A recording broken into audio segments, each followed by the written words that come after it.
Hi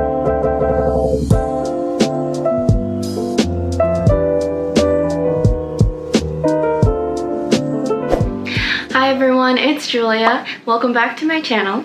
So today I'm going to be giving you guys a tour of my New York City, Manhattan apartment. So just a little background, I've been living in this apartment for almost a year and my lease is going to be up in 2 weeks, and sadly I will not be renewing my lease because I am working from home until next June, and so it just didn't make sense for me to renew my lease at this point in time because of the pandemic. So I thought that this would be a really fun and helpful video to film, not only for me as like a keepsake to keep track of where I've lived before, but also for those of you guys who have always wanted to move to New York, specifically Manhattan. Also, make sure to stay until the very end of this video because I'll be answering some questions about this place, including 1, how much I pay for rent every month, which I know a lot of you guys are curious about, 2, how I found this place, and 3, what it's like to live in Manhattan, New York City.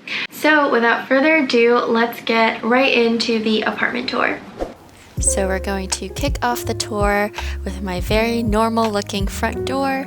Next to it is a phone that leads down to the concierge, and to the right of my front door is actually my walk-in closet. So I actually don't have a closet in my room. I also did a closet clean out video, so if you guys are interested in watching that, I'll link it up above, but for today's video I'm not gonna go in depth about my closet. Here we have the living room. As you can see, my roommate and I didn't really put a lot of effort into decorating it, but it definitely does have the bare essentials for us, like a dining table and also a couch. This is actually a futon, so it's really nice for when guests want to stay the night. So this wall is actually a fake wall, and it actually splits the living room in half to make my room, which I'll show you guys last, but this was here before we moved in. So moving on, here is a small hallway that leads us to the bathroom, but right before that we have this small linen closet where we store all of our cleaning supplies and extra stuff. This is my roommate's shoe rack, and this is actually the door to her room, which is quite a big room, but she got the true bedroom and we're not going to go in there today. And then right next to that is the bathroom. So this bathroom is actually super nice. It was renovated right before we moved in, so everything in there is new, super clean, just really nice bathroom. So now we're making our way back to the front door, and next to that is our kitchen. So the kitchen is a bit old and it wasn't renovated prior to us moving in, but it holds all of the appliances that we need, like our gas stove, an oven, a full-size fridge, a microwave, so no complaints there. This kitchen also has really good cabinet storage space. I actually have a stepladder that I bought so that I can utilize the entire thing because the cabinets go up pretty high. We also have a dishwasher, which is pretty rare in New York City apartments, and although I don't use it as a dishwasher, it does serve as a great spacious drying rack. So that is it for the kitchen, and now let's make our way to the last stop, which is my bedroom.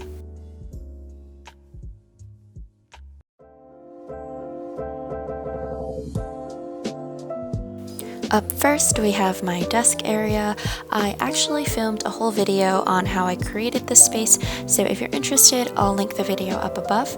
I also adjusted my workspace to reflect my current work from home situation by adding in a monitor, and I also took my hanging ivy plant back home, so it looks a little less aesthetic right now, but overall a nice compact space with everything that I need.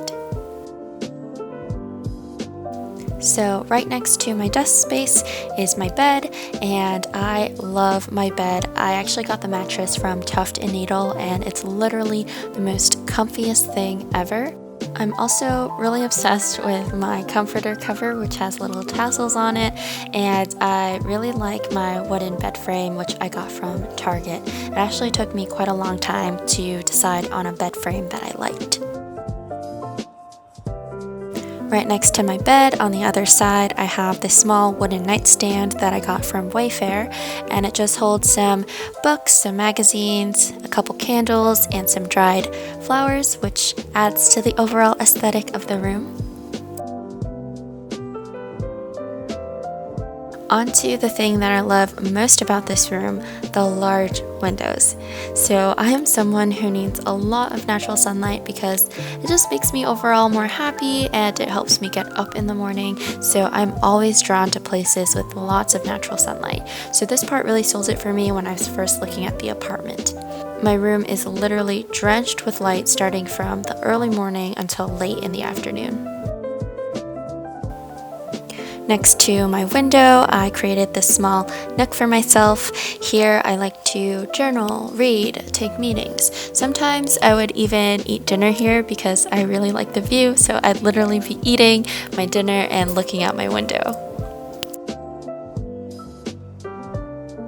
Next to that is my clothing rack, which I use to film a lot of my fashion videos, and I feel like this white clothing rack is just a fashion YouTuber staple and everyone has one.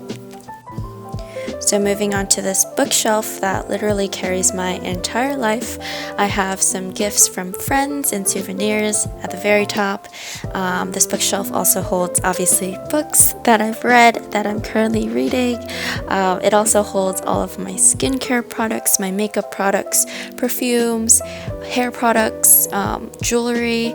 So basically everything that I use on a day-to-day goes on this bookshelf, including this little nook where I like to put all the essentials that I need to grab before I leave the house, including my keys, my wallet, hand sanitizer, and face masks. And then at the bottom here, I have some storage, peep the Pepsid. But yeah.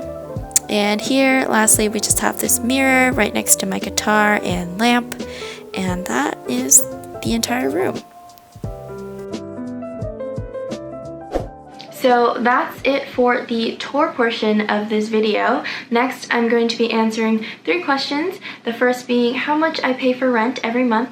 Second is how I found this place. And lastly, my experience living in New York City and specifically in Manhattan. So the first question, how much is my monthly rent? So I pay a total of $1,450 for rent every month, and that includes water and gas, but not electricity and Wi-Fi. So that is a steal, and I will tell you guys why. For the amenities in this building, I have an elevator, 3 elevators actually. I also have in-building laundry, and I also have doormen. This is crazy, like doormen. But yeah, I think this is just a comparison to my old apartment back in Astoria where it was a walk-up. I had packages stolen from me and I had to do laundry outside of my building at a laundromat. So this was a huge upgrade, and it wasn't like too big of a price increase from what I paid in Astoria. I have no complaints about rent. I pay a really good amount for what I'm getting. So how is it so cheap, you ask? That's what I was wondering too. So that goes into the second question of how I found this place. So I have a roommate and we both had job start dates kind of later into the season. So most new grads, they move into their apartments maybe June or July because they have a start date of August or September, but we had a start date of October. There are certain seasons where prices are higher and certain seasons where prices are lower. So that definitely worked towards our advantage. We were also very diligent when we were looking for an apartment. Literally, we just shoved all of our showings within a week and we found something. And that's how fast finding an apartment is in New York. This is given pre-pandemic. So the top sites where we found apartment showings were Street Easy, Zillow, and also RentHop. So I feel like people don't talk about RentHop enough or know about RentHop. It's just a site where tenants post their places. So a lot of times there's no broker's fee, although there are some. And then I see a lot of listings on RentHop that aren't on Street Easy or Zillow. So it was really nice. It was like a whole plethora of other options that you wouldn't have known of if you just use these popular apps. So I definitely recommend trying to look at RentHop if you guys are looking for apartments in the city. we scheduled an apartment viewing in this building, and we were actually looking at a different apartment on a higher floor, but it was a little bit out of our budget, and we communicated that to the person that was showing us the apartment, and she was like, actually there just happened to be an opening this morning. It wasn't even posted online yet, and it just freed up. Do you guys want to take a look? And we're like, sure. The price was $3,050 for a 1-bedroom flex. When we were looking for apartments, we were obviously looking for true 2-bedrooms, but I was open to living in a flex as well. And for those of you guys who aren't familiar with flexes, because I wasn't, because I grew up in upstate New York where you don't have to flex your house, but in the city, a flex means that you put up a fake wall somewhere. So in the living room, you can have many flexes. So if your living room's really big, you can flex 2 bedrooms from that living room. So it just makes the overall price per person cheaper. So it was just a really good find, and so we kind of split it. My room is half the size of my roommate's room, and it also had a fake wall, so that's why I pay a little less than she does. So there are some pros and cons with the flex wall. The pros are obviously it's much cheaper overall for us to live here, and the con is that it's fake, so it's definitely not soundproof. I can hear everything that's going on in the living room, in the kitchen, in the bathroom. So the best advice I can give you, especially if you're a new grad and you're looking to save money, one is obviously to get a roommate. It's really expensive to live in New York by yourself, although it's possible, and that's definitely my next goal, but it is a lot of money to live in a studio or a 1-bedroom. So if you're trying to save money and you're trying to live in a decent area and a decent place, definitely try to find yourself a roommate. And if you want to further decrease the amount of rent that you pay a month, definitely be open to looking at flexed places. So the last question is, how has my experience been living in New York City, specifically Hell's Kitchen, Manhattan? So there's quite a lot of pros of living here, and the biggest one is definitely the location. I specifically sought out to live in Hell's Kitchen because I thought that was pretty central to all of the subway lines. So next to me I have the NQR at 57th Street, the ABCD at Columbus Circle, and also the 1, and then I also have the CE at 50th Street. So I have quite a lot of options. So another pro of living in Hell's Kitchen is obviously the food. It's called Hell's Kitchen for a reason, and there's really good food all the way down 9th Avenue, and I got to try a lot of different cuisines that I haven't before.